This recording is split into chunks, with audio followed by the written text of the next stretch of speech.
vinieron a la tarde y vinieron a escalar.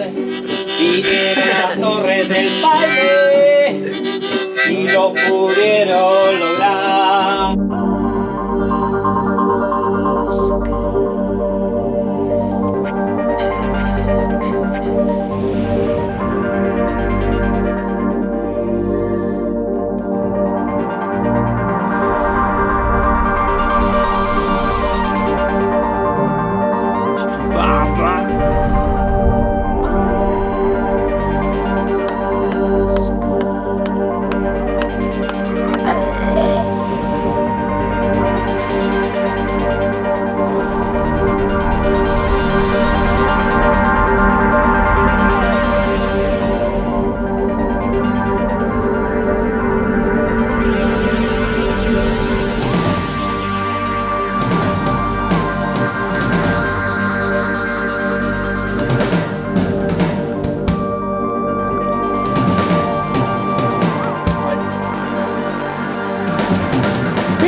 Doucement là. Mais t'as une tendinite qui mousse, il faut qu'on fasse quelque chose.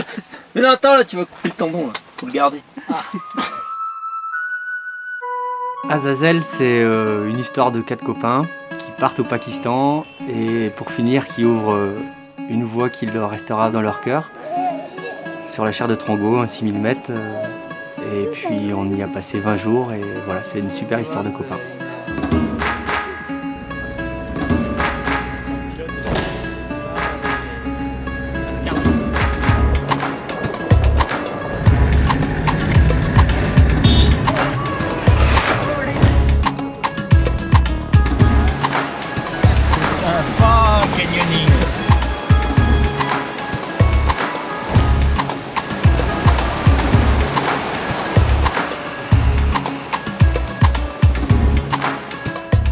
On peut dire qu'on avait bien 400 kg de matos au total, plus de quoi manger pour aller. On a passé presque 2 mois sur le glacier, donc la nourriture, les tentes et tout le bazar.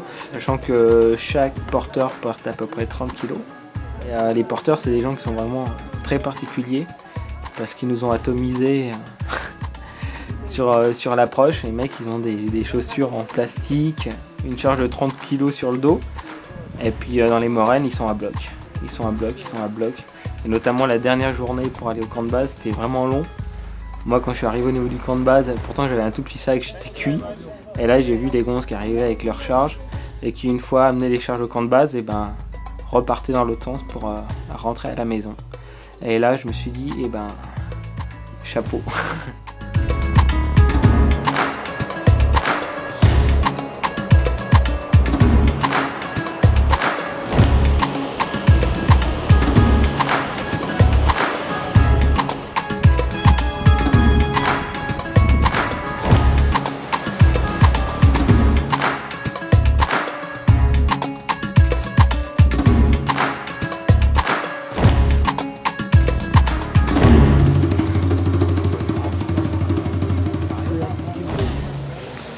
Okay. Socks. One. Okay? So me no, and one you, one me. Okay? Good. Wash. No, go wash. Go wash. Go wash. With soap. No, soap. Soap. The soap. C'est vraiment une addiction, non? Ah, il va te laver les pieds correct, mon dieu. Ok? Wash, hein? Les porteurs, quand on était arrivés, ils nous avaient dit ouh. On a fait c'est bon, hein. Et ce matin, on vient de prendre une chute de pierre depuis là-haut. C'est rien du tout, ça. Bon, qu'est-ce qui t'arrive, Lutch? Inondation. Deuxième jour. Première boulette, c'était la chute de pierre ce matin. Pied du mur, là. Alors on a poussé les tentes, puis deuxième boulette, c'était l'inondation parce que on est dans le creux, quoi. Voilà le camp de base, après une nuit arrosée. Là, il y avait notre tente. On a eu quelques galères, mais finalement, ça s'est plutôt très bien passé. On a eu plus de chance que de galère. Alors, oui, spécial, Blotch pour Chine. Javed, qu'est-ce que tu penses de la grande tour de Trongo? Ça déchire Taras maudite, Tango, comme Babaz. Oui, donc Azazel, c'est une voie de 1600 mètres qui démarre du glacier et puis qui sort à tout juste 6000 mètres. Ah, le gaz, la bouffe, les crampons, les daisies, les piolets, les poignets, les mousquetons, le peu de piton qui nous reste, les broches. On a remonté dans un premier temps 300 mètres de couloir et puis ensuite 300 mètres d'arête Avec du libre et de l'artif. qu'on a coté À 1,5 sup. et donc là on arrive au pied d'un premier mur de 500 mètres qui est déversant. Où il y a des longueurs d'artif pas faciles jusqu'à A3+. Parce que au-dessus ça faisait un peu froid dans le dos. Après, on a fait notre camp 2 sous un gros surplomb qu'on a appelé le bunker. De là, on a refait 5 ou 6 longueurs qui nous ont emmenés au niveau du glacier suspendu. Et puis on finit encore par un mur de 400-500 mètres. Voilà, là c'était magnifique. On a vraiment fait des longueurs dans des fissures très pures, vraiment comme rarement j'ai vu. Donc vraiment du rocher super sain et là ça aurait vraiment fait plaisir de faire de l'escalade libre. Et puis donc c'est ça à côté des longueurs pas très difficiles en A1, A2, toujours des fissures très propres. Et jusqu'à la dernière petite pente de neige qui sort au sommet où on a décidé de s'arrêter. À presque 6000 mètres. Tiens. Excellent.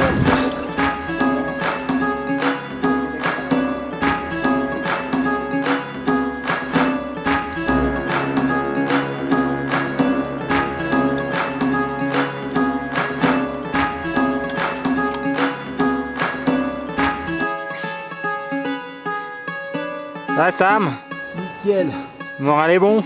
dément. Bon. Allez. Plus que quelques longueurs. Ça va là? Allez, hein.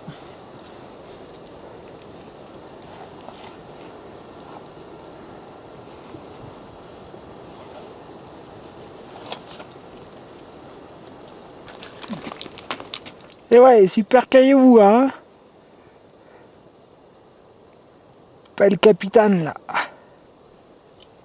Race maudite.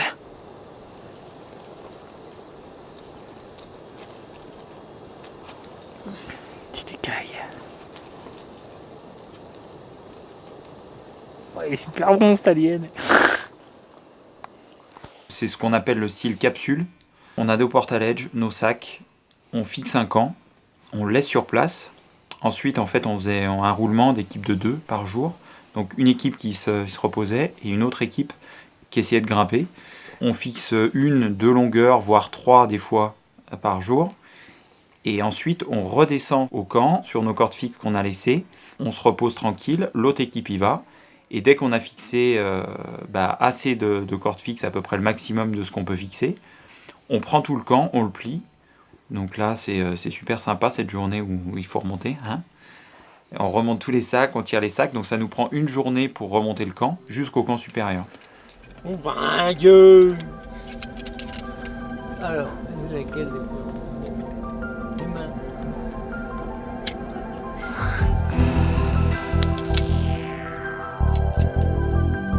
Pardon.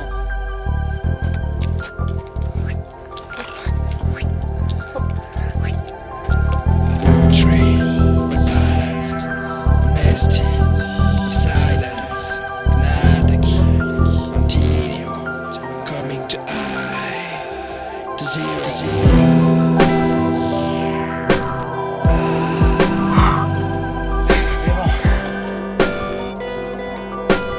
Nous appelons ça de l'alpinisme léger.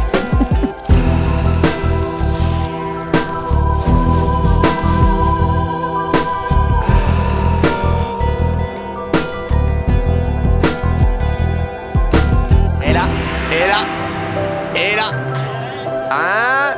Salut miel des Vosges! Regardez-moi ce panorama de folie. Putain! Enculé!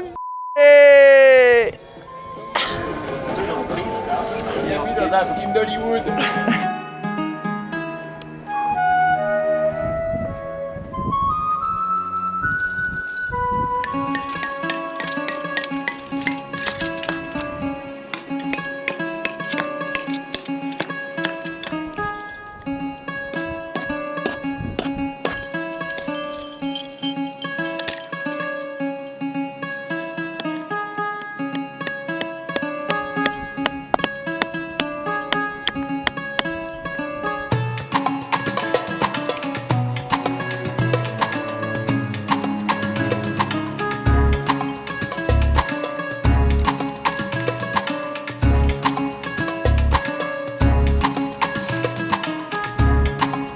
Dément.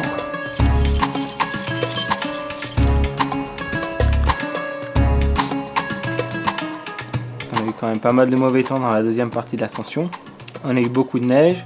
On a été notamment bloqué pendant à peu près 4 jours au camp 3. Donc là, c'était assez dur pour les nerfs parce qu'on voyait qu'il neigeait beaucoup et puis on n'avait aucune info sur la météo. Donc on ne savait pas si ça allait durer encore une semaine ou... Là, on plaisante plus, là. Là, c'est le matos à trier ce matin, mais bon, c'est pas grave, c'est pas notre tour de grimper. Donc là, c'était un petit peu difficile d'attendre dans le portaledge. Et puis finalement, Grâce à Blutch, on a réussi à monter beaucoup plus haut que ce qu'on espérait. Raconte ta journée dans le mauvais temps, Blutch. Hein T'es parti d'où? Journée dans le mauvais temps, c'est que un Blutch, ça peut pas passer plus d'une journée sans activité. Donc il faut trouver un imbécile qui est prêt à suivre le Blutch. On va aller fixer 2 longueurs jusqu'au prochain camp, coûte que coûte. Coûte que coûte. Et ben on va grimper sous la neige, sous la pluie ou n'importe. Et puis ça détend et puis ça permet de toujours croire qu'on a des chances d'atteindre le sommet et puis voilà. Ça permet de maintenir la motivation. C'est quoi cette corde là? Ça, c'est la corde qui mue. Surtout que ça se lève, on voit les montagnes. On voit le soleil, regarde, on voit le soleil, filme le soleil.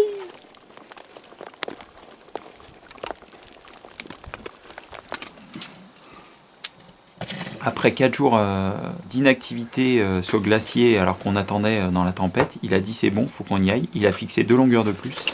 Et c'est certainement ce qui a réussi à nous sauver le sommet au moment où on n'y croyait plus trop. Ça a arrêté de neiger. Attends, laisse-le parce que je vais prendre une photo après. Attends, c'est super beau. Eh ben dis donc. Sympa la remontée au Jumar.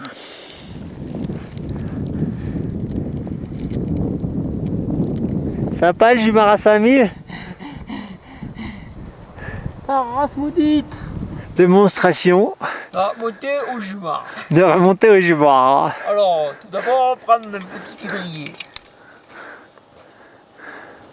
Bien gelé, hein, c'est mieux. Vous voyez? Quand on le prend, s'il reste bien droit, c'est mieux. C'est comme le poisson bien frais. Ensuite, mets le pied dans l'étrier, comme ça. Et après, c'est tout en finesse. Il suffit d'appuyer sur la jambe, hop, et monter la Jumar. Ouais, bah c'est comme on est à 5000, ça fatigue vite. R16, monté à R17. L'idée de départ, c'était de monter le parachute et puis de voir si c'était possible ou pas de sauter. J'ai pu me creuser la tête à savoir si j'allais utiliser ou pas la combine avec les ailes. Jusqu'au dernier moment, je me suis posé cette question, savoir si j'allais pouvoir passer ce glacier suspendu au vu de la haute altitude et du fait qu'il y a un manque de pression assez important. Bon, bah, je suis tout seul au camp là. Sam est parti avec son parachute. Voir s'il peut sauter aujourd'hui, mais c'est pas sûr. Voilà, quoi qu'il arrive, je suis tout seul avec mon réchaud pour faire de l'eau pour mes camarades qui sont en train de fixer certainement les dernières longueurs. Et demain, si tout se passe bien, summit. Et après, on se taille. Au moment où Sam a décidé de sauter et donc de se préparer, on s'est regardé, on s'est dit bah là il y va. Hein. Et puis bah là il a plus parlé, nous on n'a plus osé rien dire, plus un bruit. Et puis on était vraiment, je pense qu'on était autant stressés que lui, voire plus. Parce que bon, connaissant pas trop le truc, on s'imaginait pas que c'était faisable.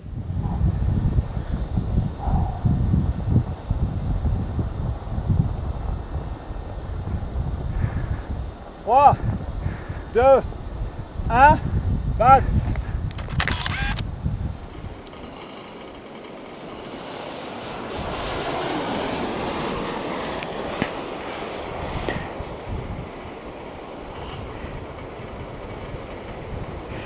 Tranquille. Démon. Yes. Oh là là là là là là.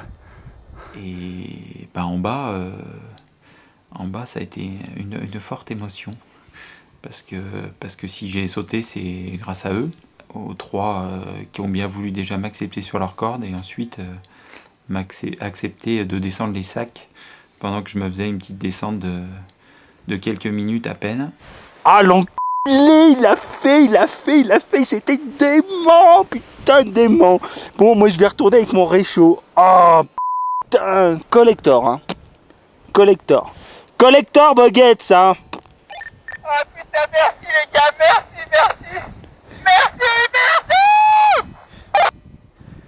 Bon, bah c'est cool. Et puis une fois que c'est tout passé, gros soulagement.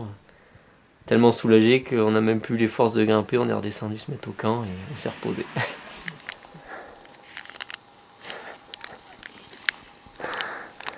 Nouvelle vie commence. Nouvelle vie commence. Une vie sans Sam. Ils sont ça. Martial. Déjà. Martial, quand il bouffe, Sam il lui manque pas. Hein. Côté positif, c'est qu'on a bouffé à Aliof en plus déjà. Ouais. Et puis moi j'ai bien de la place dans mon porte-à-ledge. Côté négatif, on verra ça après-demain. Quand Sam a sauté, le soir ça s'est levé un peu. Et il y a eu des éclaircies hallucinantes, des couchers de soleil sur le sommet. Et on s'est dit, bah c'est bon, demain, sommet, tranquille, on va voir le K2, le Gasherbrum, le Broad Peak, un royal, on va faire des super photos. Et voilà. Grand beau. Ah. Sommet. Ouh, le glacier. Ouh là là là là là. Quelle vue incroyable. Bon, on est au sommet. Hein. Mais bon, et qu'est-ce qu'on fait? On dit tiens, on attend qu'on ait d'y voir clair ou pas? Moi j'aimerais bien voir le grand voyage. J'aimerais bien voir une montagne quand même, on voit rien du tout. Ouais, bon on bouge pas tant qu'il fait pas beau. Qu'est-ce que t'attends, Mimouz? On m'a dit, oh, tu verras la route, t'as le plus beau panoramique du monde. Et voilà quoi. C'est encore fait niquer. Putain, 17 jours pour monter jusque là. 17 jours, 4000 €, même pas en voie une montagne quoi. Les boules. Ah, sympa hein. Sur la plaquette de l'agence, il marquait, vous verrez, panoramique inoubliable. Et mon bloc. Derrière, ça se lève derrière. Où ça se lève? Filmons. Là-bas, K2. Oh, K2. Ah ouais, C'est mort. Là-bas. Ah non. Non, ça on voit plus.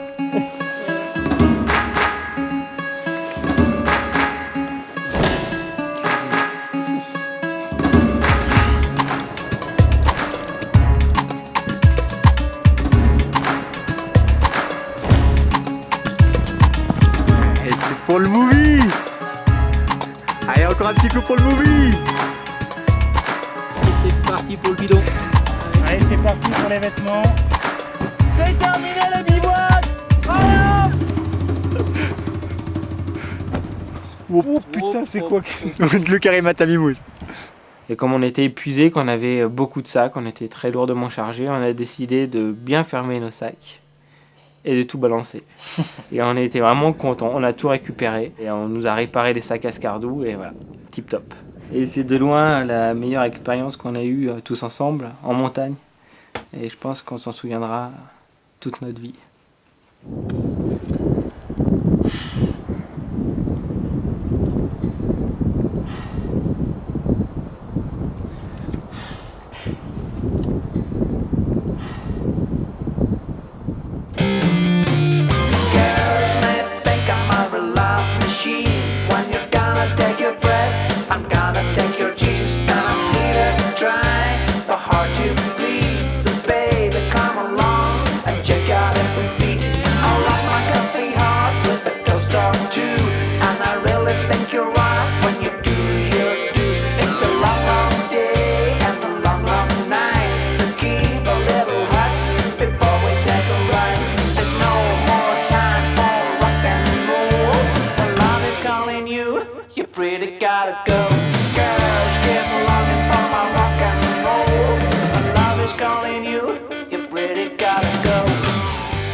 Fais quoi, Mimouze? Hein? C'est moi que Madame Bloch. Il est pas auto-reverse? Il a pas auto-reverse? Si.